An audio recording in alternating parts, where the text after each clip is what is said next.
반갑습니다. 모든 낙찰자들이 행복한 1% 기부에 동참하기를 희망하는 경매 채널 김동입니다. 자, 이번 사건은 부산지방법원 부산 연제구 연산동에 있는 부산 더샵 시티 에비뉴 2차 물건입니다. 부산 연산동 시청 중심에 있는 연산동 그 중심 부근에 있는 물건들의 어떤 현재 시장 동향, 그리고 경매에 나온 물건들이 어느 정도 낙찰될 것인지, 시장의 반응, 뭐 이런 것들이 저는 좀 궁금했습니다. 자, 그래서 금액대가 좀 있는 아파트지만 이것들이 어떻게 낙찰될 것인지 한번 그런 것들을 궁금해서 제가 선택했습니다. 물건 종류는 아파트, 대지권은 3.9평입니다. 대지권이 적은 게 보이시죠? 최근에 비싼 땅을 매입해서 최대치로 개발해서 이익을 뽑아내야 되는 그런 어떤 개발 스타일이 보이는 물건입니다. 전용 면적 25.6평, 토지와 건물은 일괄 매각이다. 자, 감정가 5억 1,500, 그리고 최저가는 4억 1,200, 한 1억 정도 낮아졌습니다. 80% 가격으로 진행하고 있습니다. 소유자는 서누구누구인데 채무자는 주식회사 뭐뭐뭐 같습니다. 보통 이런 경우에는 뭐 회사 관계자고 담보를 써줬고 여기서 돈을 빌렸고, 채권자는 M 누구누구로 되어 있습니다. 자, 2020년 1월 21일, 자, 오늘이 1월 23일인가 4일인가 뭐 그렇죠. 오늘이 1월 23일인가 4일이네요. 며칠 전에 입찰했습니다. 그때 유찰됐습니다. 자, 이 가격으로 입찰하는 것은 의미가 없다라는 시장 참여자 전원의 판단이 있었다. 아무도 입찰하지 않았다. 자, 입찰 33일 전이고 2월 25일 날 4억 1,200에 진행 예정입니다. 개발된 지 얼마 안 된 아파트입니다. 이거 제가 뭐 지나쳐 가보긴 했는데 안에 들어가 보진 않았습니다. 자, 이렇게 생겼습니다. 대지권 면적을 봤을 때는 지을 수 있는 최대치로 개발을 다 한 것 같습니다. 이렇게 빼곡하게 아파트가 들어서 있습니다.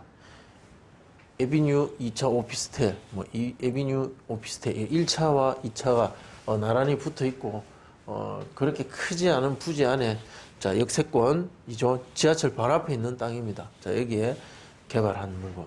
그러니까 위치가 좋기 때문에 사람들이 선호할 수는 있습니다. 다만 어떤 쾌적한 환경, 뭔가 넉넉한 환경, 공간, 이런 것들이 확보되는 아파트는 아니다는 거죠. 자, 방향은 거의 남향에 가까운 남서향. 아까 좀 전에 보셨다시피 위치는 굉장히 좋습니다. 1호선 부산시청역 앞이죠. 그러니까 부산의 어찌 보면 가장 심장부 같은, 시청 바로 옆에 있는, 여기가 바로 부산시청입니다. 시청 바로 옆에 있는, 시청을 바라보고 있는 이 아파트, 상당히 인기 있을 것 같이 보이지 않습니까? 네. 그러니까 최근 부동산 시장의 일부 지역이 출렁이면서 반응을 좀 변화가 있었는데, 자, 이 중심은 어떠한가? 자, 그걸 한번 보자는 거죠. 아이고. 자, 사진은 봤고, 자, 누가 점유하고 있는지 보겠습니다. 점유는 임차인이 하나 있는 걸로 되어 있습니다. 자, 황 누구누구라고 되어 있고, 자, 2017년 11월 28일 날 전입을 했고, 확정일자도 그날 받았습니다. 그리고 배당 요구도 했습니다. 나가겠다는 거죠. 3천에 100만원, 대항력은 없다. 직접 확인해 보겠습니다. 2017년 11월 28일 말소 기준이 될 수 있는 가장 첫 번째 선순위 근저당. 자, 보십시오. 2017년 11월 17일입니다. 11월 28일. 누가 빠릅니까? 이 근저당이 빠르죠. 자, 이 근저당. 이것이 말소 기준, 소멸 기준이 됩니다.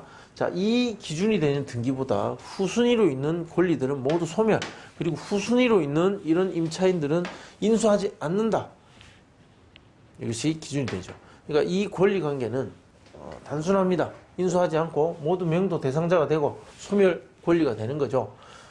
결국 이 임차인도 인도명령 대상자가 될 수 있습니다. 보증금 3천. 자, 이 2017년 11월 17일 기준에 보니까 6천인가 5천인가 6천. 자, 보증금 6천인가 그렇습니다. 6천 이하는 뭐 2천만 원까지. 5천인가 6천인가 모르겠네. 한번 보겠습니다. 여기 보시면 2017년, 17년은 여기죠. 부산광역시가 6천 이하 2천만 원까지입니다. 자, 따라서 자, 3천만 원 6천 이하죠. 6천 이하니까 이 3천 중에 2천만 원은 최우선 변제를 받게 됩니다. 그러니까 즉 이 대항력이 없는 임차인은 2천만 원을 우선적으로 배당받기 때문에 그 배당을 받기 위해서 낙찰자의 인감증명서와 명도 확인서가 필요하다는 거죠. 그것을 교부하면서 명도를 요구해서 특별한 비용 지출 없이 명도를 할 수 있겠다. 자, 이 상황, 명도 계획, 이 상황을 반영해서 낙찰가를 분석하시기 바랍니다. 제가 준비한 자료 보겠습니다.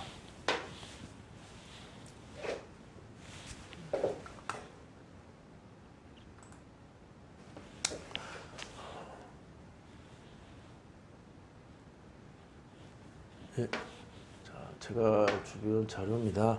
매수인이 인수하게 될 부담, 등기 사항 보셨지만 인수할 사항은 없습니다. 네, 모두 말소 기준 등기 이후에 설정된 권리고 임차인 또한 그 이후에 전입을 했다. 관리비는 세입자가 내고 있겠죠. 내지 않았다면 명도 확인서 받고 싶으면 관리비도 정산하라.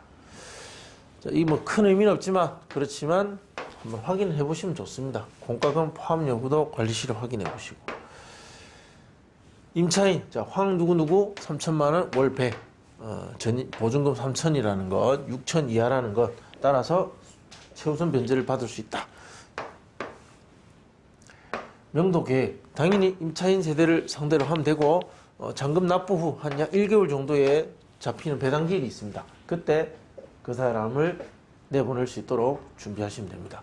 강제 집행한다면 350에서 400 필요하겠지만 굳이 집행까지 가지 않겠죠. 네, 그렇게까지 안 갑니다. 그래서 약간 배려하면서 배려하는 마음으로 만나가지고 일부 이해도 해주고 또 얻어낼 것도 얻어내고 잘 합의하셔가지고 명도 확인서 교부와 동시 이행으로 진행하시면 됩니다. 명도 소송 가능성은 희박합니다.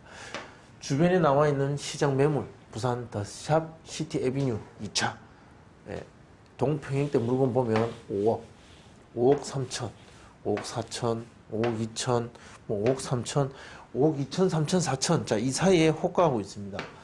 실제 거래 사례를 보면 그렇지 않습니다.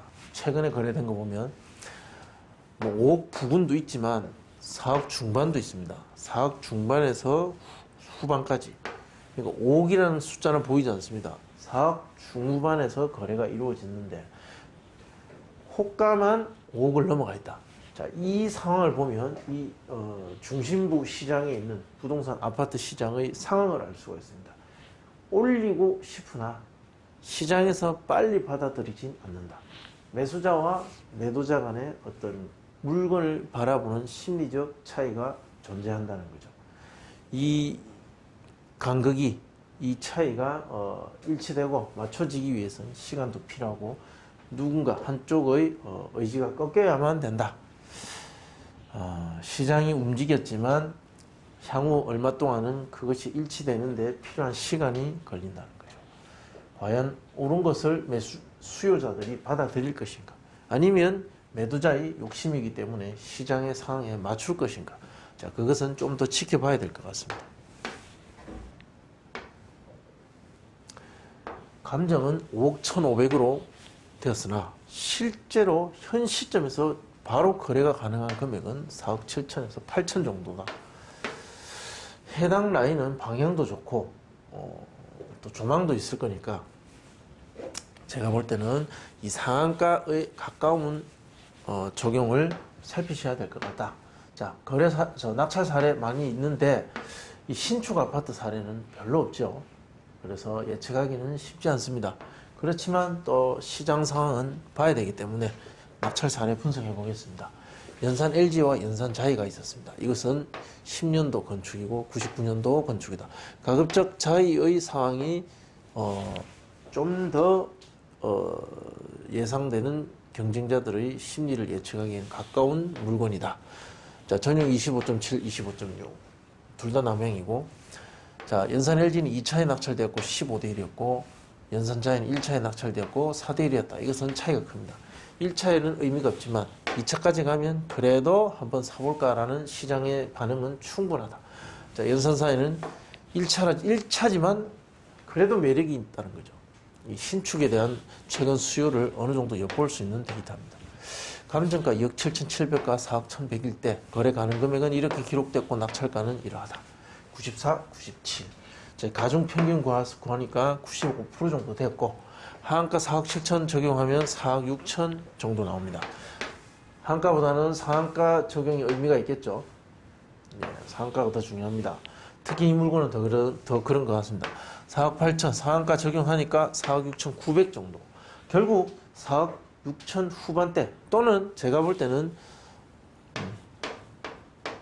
4억 6천 후반에서 4억 7천 초반, 자, 이 사이에 낙찰가가 형성될 가능성이 높다.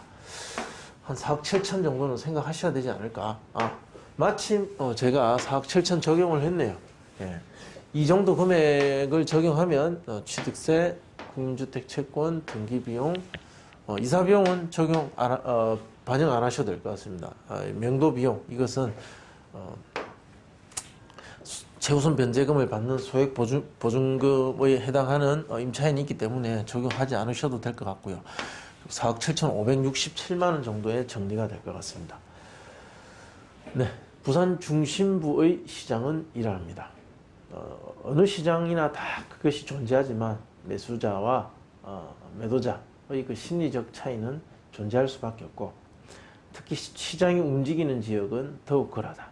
자, 결국 부산의 중심부는 최근 부동산 시장 움직임에 어느 정도 영향을 받았다는 거죠. 그것이 결과로 나타나지는 않았지만 일단 사람들한테 영향은 갔다. 자, 그것이 매도자의 마음에는 반영이 되어서 호가가 올라가 있는 것을 살펴볼 수 있었습니다. 네, 궁금하신 내용은 또 댓글로 남겨주시면 답변해 드리겠습니다. 시청해 주셔서 감사합니다.